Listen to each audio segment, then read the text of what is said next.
We're winding down at the 8th edition of AI Expo Africa. We've spoken to the policymakers, we've spoken to the business owners, some of them exhibitors, speakers themselves, and everyone else who's been attending this edition of the Expo. Now it's time to speak to the man behind all the planning and putting everything together. And boy, does it take a lot of effort to get to this point. Nick Bradshaw, founder of AI Expo Africa, also chair, and I need to get this one right, chair of the SAAI Association. Nick, good to see you again.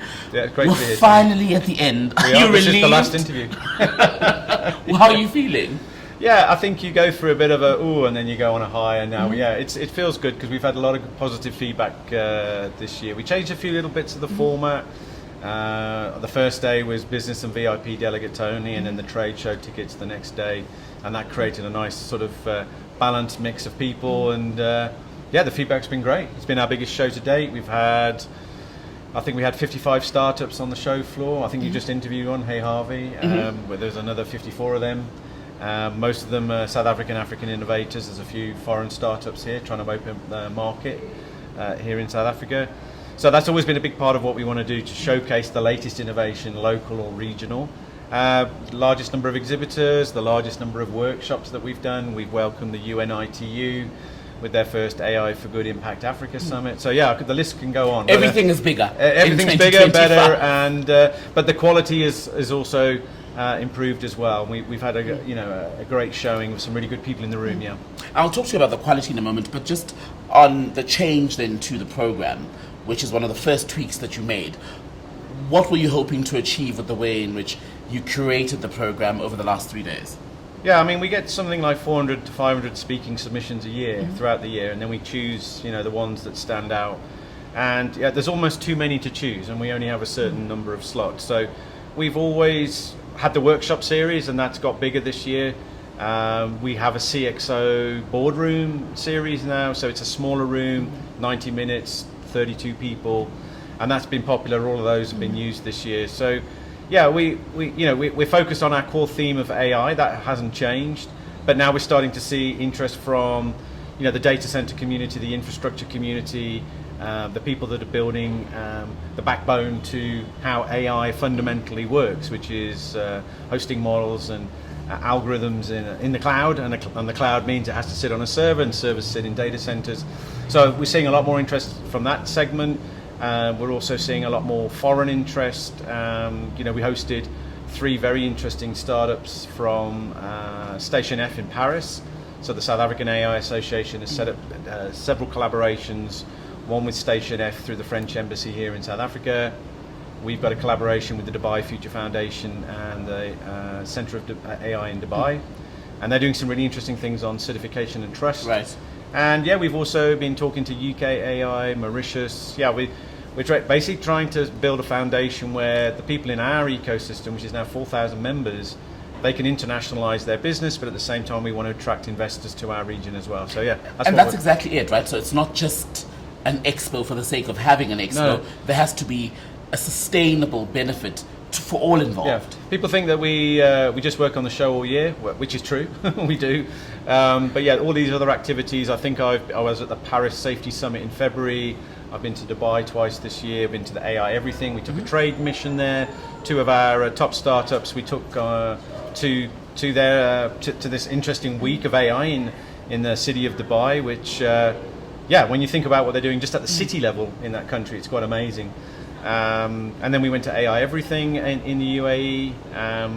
It's about internationalizing what we do, but also keeping it local and focusing on things like promoting responsible AI. Actually, one guy said, my only takeaway from this event, if it's one thing, it's responsible AI.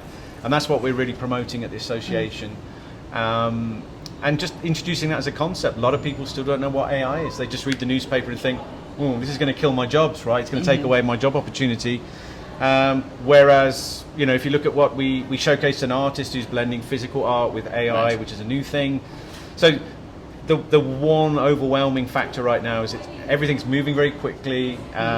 We've got a situation where what you can do today, you couldn't even do 6 months ago, and in 6 months' time there'll be things you can do that you couldn't do 6 months before, right? So on that note, then, it's crazy to keep up. The fast-moving sort of fast pace, if you will, of the level at which people are innovating or creating these things, paired with the growing interest in the expo itself. Does that make it more difficult, do you think, every year to be able to maintain a standard or even go higher in terms of the quality of speakers and what you're able to put on for the people who travel, as you were saying, from as far as Paris or even Kenya? We were hearing from a man from Kenya, there was one from Mali I as think well. we've got 38 countries here today. I mean, the rate of innovation is phenomenal. I think they're saying that this, if you think of the age of steam, it was something like, about 100 years, and then the age of cars was 50 years, then sort of the cloud.com was, sort of 20 years, and now they're saying AI is a sort of 7-year change. Everything's compressed, and yet, whilst it's compressed, it's also 100 times more innovation at the same time. So it's like 7 times. It's everything's happening so much quicker. And even someone like myself who's studying it every day, I mean, within 5 scrolls of LinkedIn or Instagram, it's like, wow, that's amazing. This investment here, this investment there. The challenge we have in our region is that, the 94% of the African AI ecosystem is in 20 countries. And South Africa is number 1. And 20 of 54 countries. 20 of 54 countries, in Africa, So, it's sort of like a long tail kind of exponential decay. But South Africa is kind of leading the way. But the problem we have is we don't sit in an environment like Silicon Valley where we have all these investors. There are as many AI companies in San Francisco and California as the whole of Africa. So if you're a venture capitalist, you open your door, you can invest in 100 people, and you've got billions in the bank to do it. Right. Here, we don't have the billions in the bank to do that, and also the number of investable propositions is very spread out.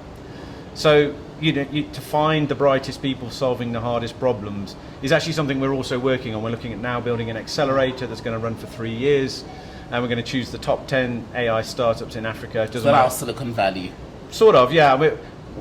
What we're trying to do is remove all constraints. We don't care whether you're a female founder, male founder, Kenya, Djibouti, Nigeria, Utsorn, doesn't matter where you're from. Ethiopia, country, language, demographic, segment, gender, we don't care.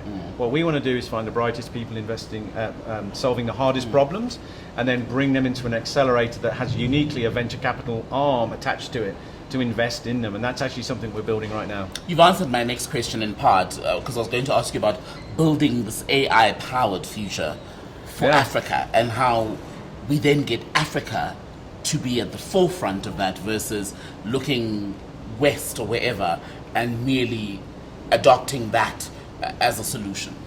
Yeah, I mean, the big trend at the moment and the big topic of conversation, I mean, we've all heard about generative AI, agentic AI.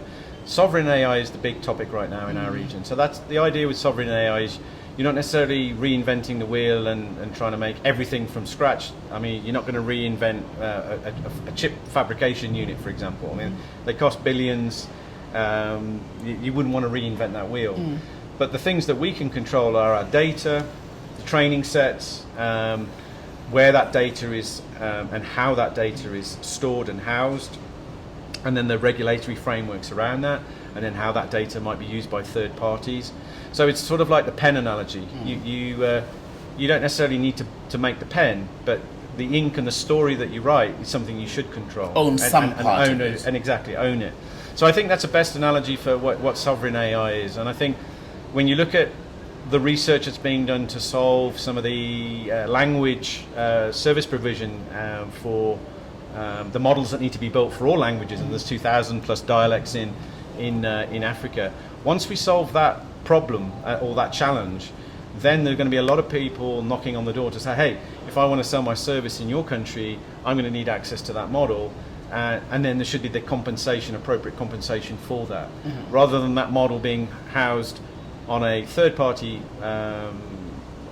environment where maybe you're giving away some of that access to that and the rights to that and the royalties to that. So I think it's a very topical debate, and yes, this sovereign AI and the green AI and responsible AI are really the big topics right now.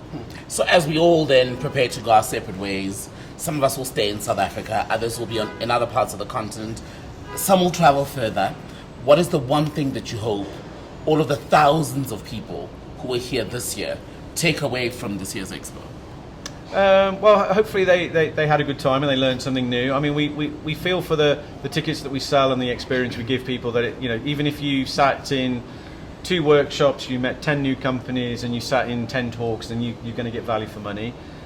You can't see everything all at the same time. There's method in the madness. But yeah, I think the key takeaways are that this is real. It's not hype anymore.